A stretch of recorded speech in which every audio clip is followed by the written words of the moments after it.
welcome. Why did I do that again? Welcome back to episode number 22. God damn, number 22 of Phoenix Wright, Ace Attorney, Justice for All. In the last episode, we got to the start of the trial. We're right here. You know what I mean? Maya did some smart shit with Mia, leaving us messages and whatnot. And now we are here to defend Matt on guard in court. Adrian did it? That's what it looks like. Dude, no way. That woman couldn't do anything like that. In court today, there will be a mountain of evidence that will implicate you. A mountain of evidence? I'm certain there's someone out there trying very hard to pin this whole thing on you. Please, Mr. Lawyer, dude, like I said yesterday, I'm refreshing as a spring breeze, alright? I can't let any sort of scandal ruin that. I understand. Well, it's almost time. Mia, we must get a complete acquittal today. I know, but I can't focus on Maya's situation right now. Or Pearl's either. No matter what, I have to focus on winning this case by the end of the day. Indeed. Well, let's get going. Beep, beep, beep. It's him! And this is right. Good morning. This is it, Mr. Attorney. The day of the trial. Maya, she's unharmed, right? Well, when I checked on her earlier this morning, she seemed a bit, how shall we say, tired. Don't worry, people don't die that easily. Besides, what you really should be concentrating on is winning today's trial. For my sake as well as yours, you must win the trial today. Which is why I sent you a little present this morning. Present? What in the world would you want to give me? You'll figure it out once the trial starts. And even if you don't like my gift, I expect you to graciously accept it and win today's contest, if you please. Wait! The kidnapper sent me a present. Mr. Lawyer Dude, who was that? No one. It has nothing to do with you, so forget you heard anything. Dude, did your nose just get longer? He just called me Pinocchio? I'm gonna hit him. I'm gonna hit him, bro. What the hell? Court is now in session for the trial of Matt on guard. Are the prosecution and the defense ready? The defense is ready, Your Honor.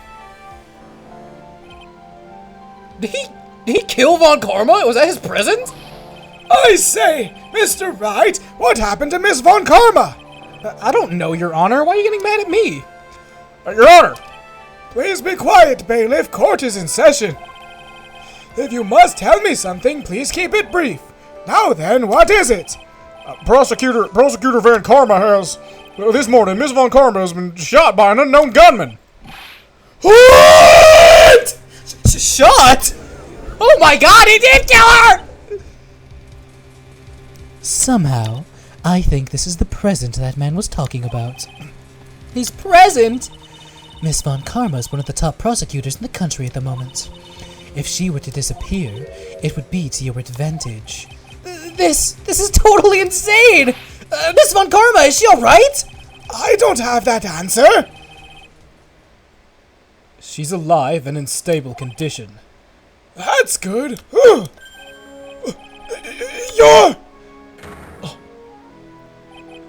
Your Honor, due to the circumstances, Miss Franziska Von Karma cannot appear in court today. I, Miles Edgeworth, will be taking her place. The prosecution is ready, naturally. Yo, I get to fight my boy again! I get to fight my boy! Oh, I'm excited! Miss Von Karma was shot in her right shoulder and is currently undergoing surgery. Luckily, I have looked this case over and am familiar with the details. The prosecution seeks to prove the guilt of Mr. Matt Ongard. The court acknowledges the prosecution. Right. I finally found the answer I was struggling for in my long journey this past year. By the time this case comes to an end, you too will know the answer. Oh! Now then, the prosecution would like to call its first witness. Please bring Detective Gumshoe to the stand. Witness, your name and occupation. My name's Dick Gumshoe, sir. I'm a detective down at the precinct. For now. For now? After this trial's over, I'm supposed to turn in my badge, sir. Detective Gumshoe. The prosecution has no need for a depressed witness. Lift your head up and face forward like a proud officer. Detective Dick Gumshoe! Yes, sir! Now, let's have your testimony. If we want to explore the various facets of this case, we must start with that. Get ready, Phoenix. This is going to be one very rough fight. Yeah, it would have to be with Edgeworth as my opponent. The answer he was struggling for. Interesting. Show me this answer you finally found! Edgeworth! Oh, this is intense. This is crazy. Okay. This murder happened after the Hero of Heroes Award ceremony, sir. The victim, Juan Carita, was found dead in his hotel room. After looking at the cause of death, we believe he was definitely murdered, sir. At first, we thought there was something suspicious about the empty guitar case. However, we later found out the guitar case had nothing to do with the murder. Are we sure about that? After the award ceremony ended, the victim was alone in his room. Yes, sir. Both the victim and the defendant went alone to their room, sir. I see. Mr. Wright, you may begin your cross-examination. Alright, fuck it, let's get it. Okay, so I gotta press the third statement. The cause of death, wasn't that because Mr. Carita was stabbed in the chest? Only a careless amateur would believe something so brainless as that, pal. Now take a good hard look at the crime photo. Now, real pro attention will be drawn here, to this bandana. Banana. Hi, buddy. His bandana, sir. The thing wrapped tightly around his neck, sir. Ah, yes, I see. His banana-scented bandana. Then what about the knife? It seems to have been stuck in the victim's chest on purpose after his death. We have a crafty murderer on our hands here. Okay, well in that case, then the fingerprints have nothing to fucking do with anything. Okay, so let me press this and get the guitar case. And why'd you think that? Because it was empty, pal. The Jammin' Ninja doesn't go anywhere without his bright red guitar, and we couldn't find it anywhere at the scene of the crime. Oh, then how about this theory? A fan really wanted the guitar and did the crime to get it. How's that? We thought of that too, but But? the only fingerprints on the guitar case were the victims. Only the victims, huh? I see.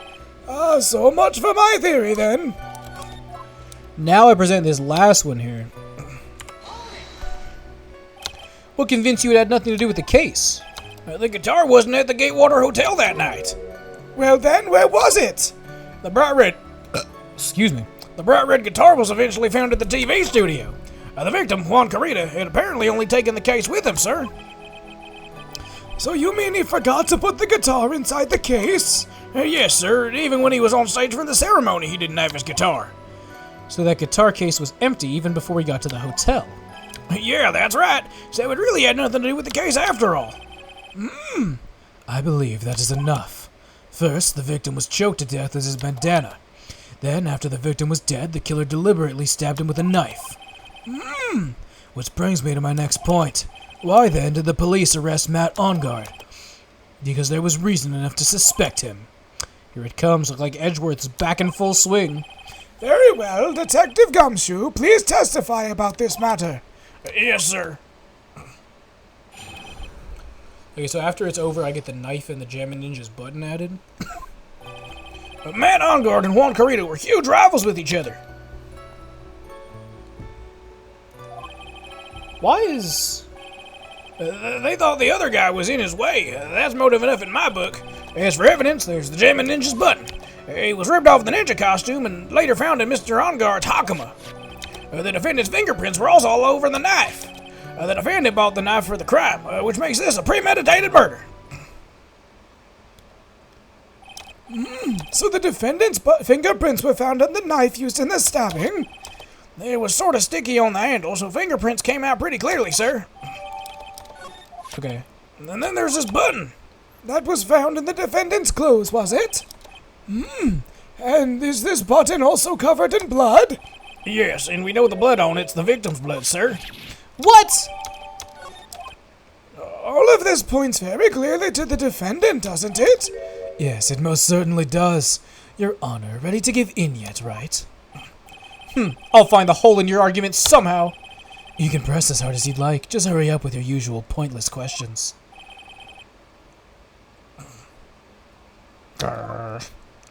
Okay, so I go ahead and present the knife on the 6th statement. Because I was going to say, he didn't buy it. I thought it was the one that was just in his room.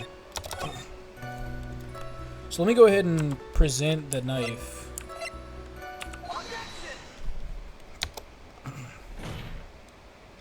Wait a second. What?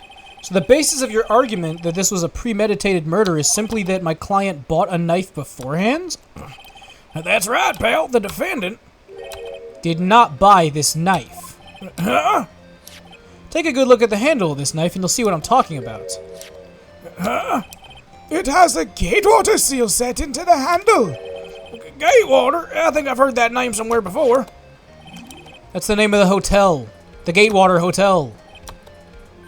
Uh-oh. The murder knife was actually property of the hotel, which means this murder was not premeditated. Yes, that's very true. This is a very big... What is it, Mr. Edgeworth? I'm sorry, but the defense is simply too careless. What? I think whether the crime was premeditated or not has already been determined. How so? I admit this knife is hotel property.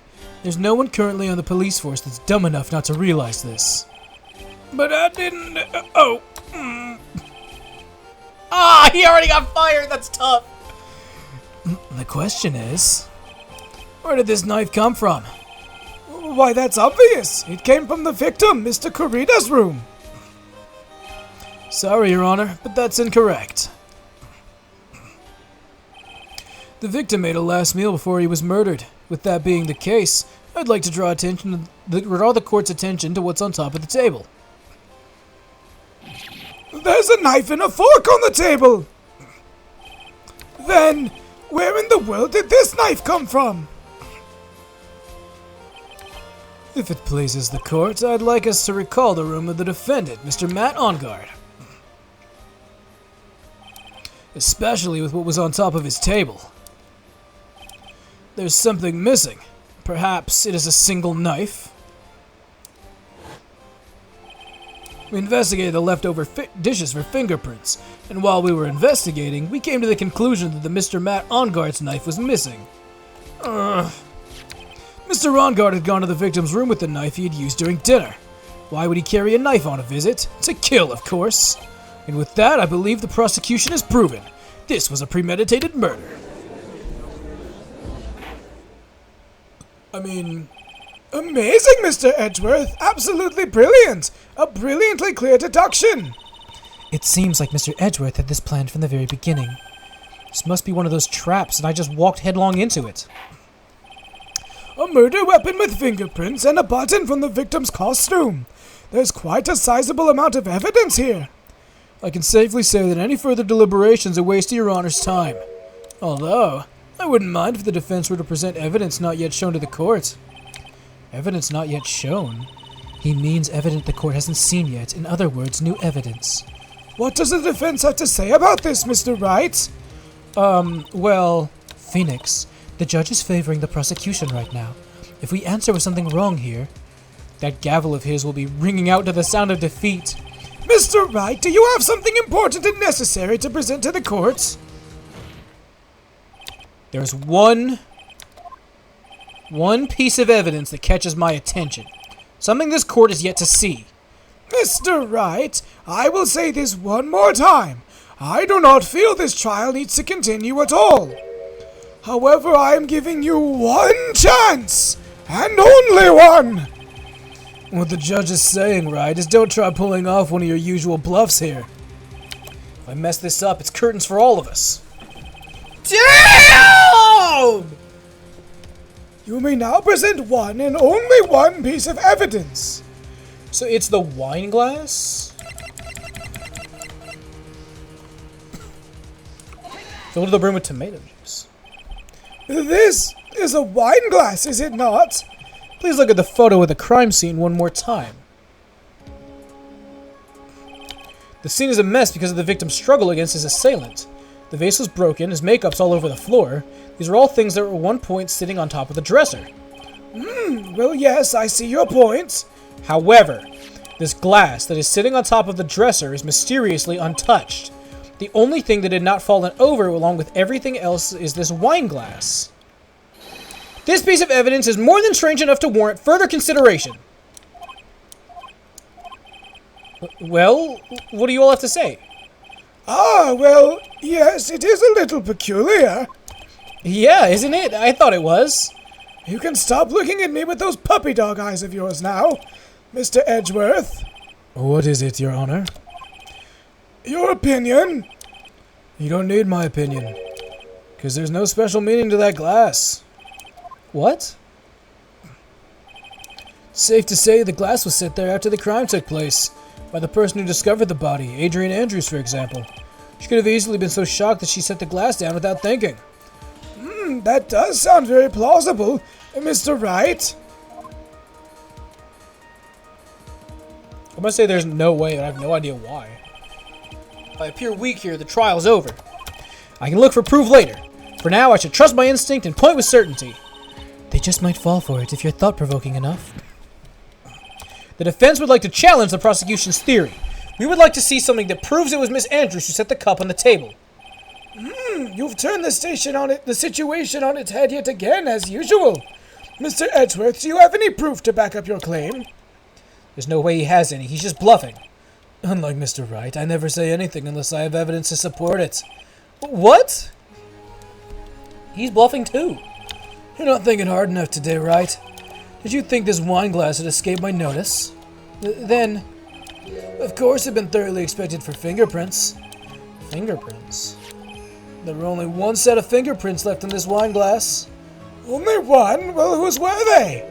They were not the victims nor the defendants. Rather, they were of one Adrian Andrews. What? Cap. That's what I said to the person who had discovered the body had left it there. What are we done here, Mr. Wright? I can't believe I fell into another trap. Miss Andrews was probably holding the glass when she went to see Mr. Carita. But upon seeing his dead body, she was stunned and set the glass down on the dresser. What you just said makes a lot of sense. Tisk, tisk, tisk. Now do you see, Mr. Wright? You can't change any part of my scenario as it explains everything all too well. Thought long and hard of this past year about what it means to be a prosecutor. From here on out, I will show you the answer I've come to discover. Wait a second, Mr. Edgeworth. I think the prosecution has provided enough evidence for me to enter my verdict. Unfortunately, I cannot allow you to pass judgment yet. The prosecution has yet another witness we'd like the court to hear from. So he's winning and he's like, fuck it, just keep running. Alright, bro. Alright, big dog. What is that? It's that one's fucking photos up. I feel like I'm like off kilter for some reason. I don't know. Another witness. Yeah. Bailiff, please bring in the next witness. What in the world is Mr. Edgeworth thinking? I don't know. How would I know? Oh my god. Now then, witness, please state your name and occupation. Witness, your name and occupation. DOTCHA.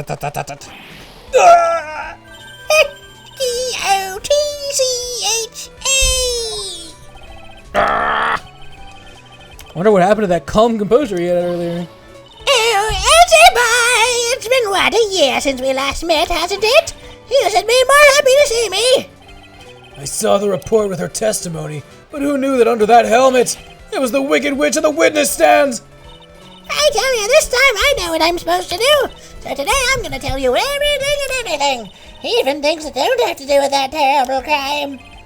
Miss Witness, that terrible crime is all this court needs to know. Oof. Shush! I'm talking to my dear Edgy Wedgy right now. Don't interrupt us, Gramps. Yes, madam. No, please, by all means, interrupt her, please! Anyway, witness your testimony, please. It's true what they say, that youth are hot-headed nowadays. Not that I mind at all, Edgy. And now then, what should I start with? The witness was on security detail at the hotel on the night of the murder. Is this correct, Miss Oldbag? It was a great job being able to see my dearie Juan. It was almost too much for my little heart to handle. You mean you were a fan of the victim? Look, everyone's crazy over that on guard saying he's cute in a fresh way or something. But not me, I wouldn't say anything so silly.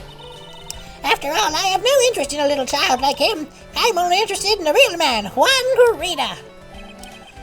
But those two were the same age. Anyway, as I was saying, I was pacing in front of his room that night. Very well. Please tell the court what you witnessed on the night of the murder. Leave it to me, Edgy Poo. Alright, Doug. Okay. Alright, Doug. Anyway, after the ceremony, I went to pace around in the hallway in front of his room. And there was something I was interested in finding out, you know. Well, since I was on the job, I made sure to keep a good eye out the whole time. That's when someone showed up. It was a man coming out of poor Juan's room. It was on guard, Matt on guard. He was trying to sneak his way out of Juan's room. There's so much fucking left, by the way, of this. This is 100% going to be a multiple episode thing. So Mr. On Guard came out from the victim's room? See, it has to be him. He's the murderer. I see. Well, Mr. Wright, you may begin your cross-examination.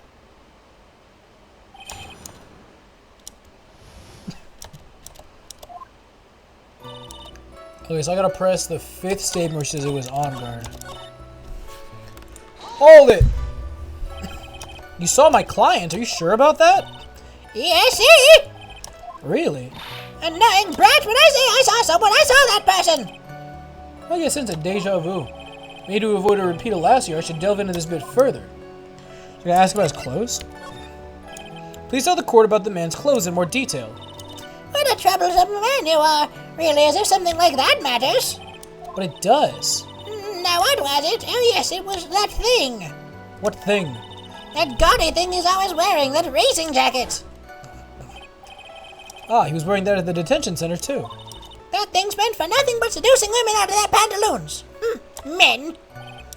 Right. So, Mr. Wright, was this testimony just now important or relevant in any way? It was very important. Of course it was important, Your Honor. Then perhaps you'd like to point out what part of that testimony was important. Don't you see it, Edgeworth? Your Honor, I request that the witness said about the jacket be appended to her testimony. I don't quite see where you're going with this, but all right. Witness, please. Oh, well, I don't like to badmouth anyone for that reason, but if I must... Okay, so that is when I fucking present the button that was supposed to be on his Hakama. Yeah. Miss Oldbag. What? Don't say my name for no reason. Do you know what this is? It's button number 2 on the German Ninja's costume.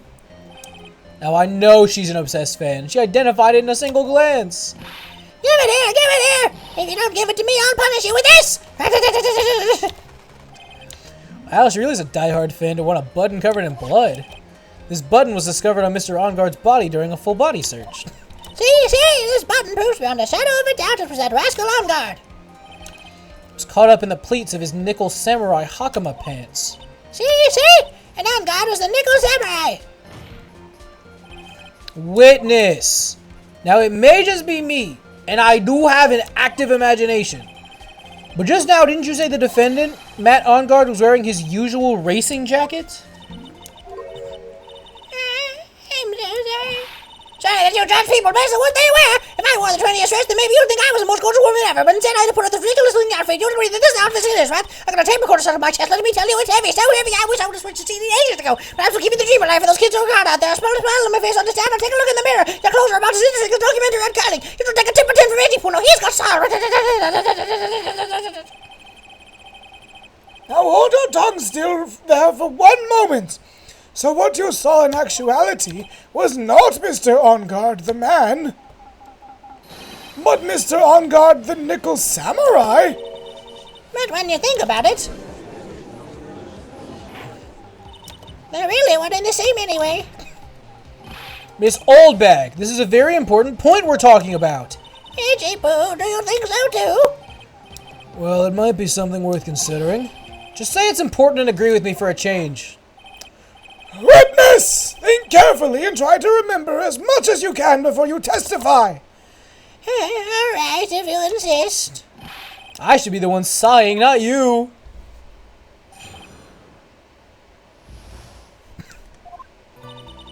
On guard. Yes, I remember now. The Nickel Samurai, that's right. It was the Nickel Samurai that I saw. Yes, it would have been convenient for him to wear his costume during the murder. He had to go to that post-ceremony stage show right after the crime, you know. He must have worn that Nickel Samurai costume when he was stabbing poor Juan. Oh, Cap. I knew it. I knew you'd say he was inside that costume. What? Did you think there could have been someone else inside that costume? Don't be a bad little boy thinking such rude things. But the possibility does exist. Youngins today, I told you there's no way it was anyone else. How do you know that? Because I said so, and what I say is the truth. At least she's just as delightful a witness as she was a year ago.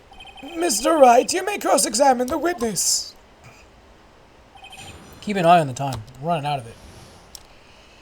So I gotta press the second statement to get an achievement? I'm curious. Be a little more careful with your testimony, please. Not too long ago, you said he was wearing his racing jacket, and now he's not. Not too long ago? Then let me ask you this. When you were itty bitty, what was your grand dream? Huh? What did you want to be when you grew up, whippersnapper? My dream, huh? Well, I wanted to be Judge Wagner, hero of the public court. So what? See? And look where you are now. You're not Judge Wagner, are you? Are you? Well, What I said earlier, who puts any weight into things like that? The now is everything. I can't be held responsible for the past. since when did the court become theatrics over testimonies? All that matters is the man inside that costume. Isn't that enough?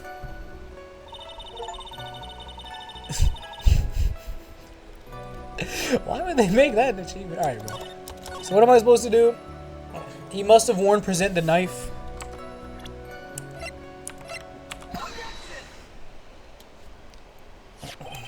Please take a look at this. Yeah, sir, it's a knife. Big deal. If you're trying to scare me with that, I'll have you know it won't work. No, that's not my intention at all. That's the knife that was used in the murder, correct? Your Honor, do you know why this piece of evidence is important to this case? You don't even have to ask. It's because the defendant's fingerprints are on it. Is that what you're driving at? That's exactly what I'm driving at. What are we driving at? And whose car are we driving? If Mr. Ongard was really in the Nickel Samurai costume at the time of the murder, then it was impossible for his fingerprints to have been left on this knife. Actually, he would have wiped all previous fingerprints from this knife right off. Oh, that's right. The Nickel Samurai wears gloves, doesn't he? He probably took his gloves off before he began the stabbing. And why would he do something like that? To leave his prints on the murder weapon? There's no way he would do something like that. However, there's one possibility. Let's hear your possibility.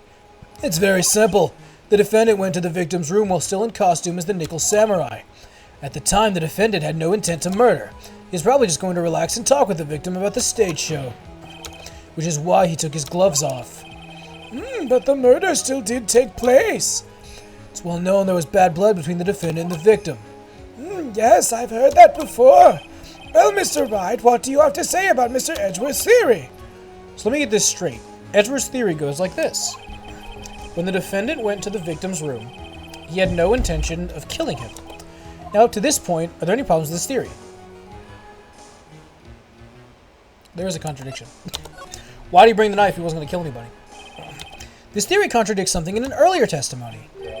What are you babbling about? Now, for argument's sake, let's suppose Mr. Ongard was the killer. If that's the case, I think it's impossible to have gone there without the intent to kill. Because of the knife. This knife. This was used by Mr. Ongard at dinner. Yes, we did establish that. Which means if my client was in fact the killer, then he brought this knife with him when he went to visit Mr. Kurita. I suppose. However, you just said it yourself. At that time, the defendant had no intent to murder. If that were true, then why would he bring a knife? He wouldn't, would he? Which means, Mr. Edgeworth, your theory was flawed from supposition 1. And one more thing. If the murderer was wearing the costume at the time of the murder, then there would be glove marks left on the knife. Which means the defendant's fingerprints shouldn't be all over it like bees on a hive.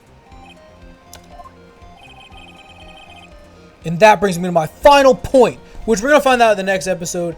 Thank you so much for watching. I'll see you next time. Bye-bye.